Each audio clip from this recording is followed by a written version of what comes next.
त्यामुळे ज्या दिवशी जिल्हा निर्मितीचा विचार सरकार करेल त्यात सर्वात नंबर 1 वर खामगाव जिल्हा राहील। मी असं ऐकलं होतं त्या खामगाव जिल्हा बनणार होता का? बनवला का? नाही बनवला ना? काय झालं? काय रेल्वे आली का? दिगावचे काय झालं? काय नाही।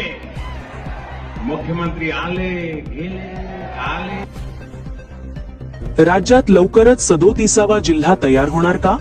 होय, कारण राज्य सरकारच्या एका मोठ्या निर्णयामुळे आता बुलढाणा जिल्ह्याच्या विभाजनाची चर्चा जोर धरत आहे आणि खामगाव हे नवीन जिल्हा मुख्यालय होण्याच्या दिशेने वाटचाल करत असल्याची शक्यता व्यक्त केली जात आहे।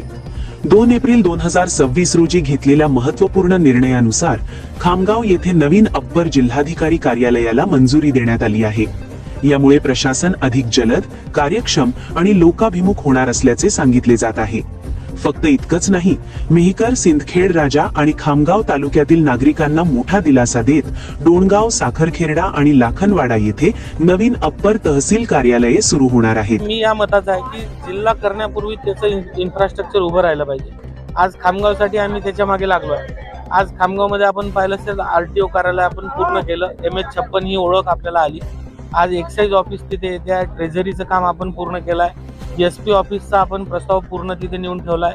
जिल्हा सामान्य रुग्णालय 300 बेडेड केलाय, ज्याच्या अर्थाने त्या सामान्य रुग्णालयाच्या दर्जाचं बनते आहे। त्यामुळे अशा ज्या बेसिक गोष्टी आहेत त्या पहिले आपण पूर्ण केल्या पाहिजे। त्यामुळे ज्या दिवशी जिल्हा निर्मितीचा विचार सरकार करेल त्यात सर्वात नंबर 1 वर खामगाव जिल्हा राहील।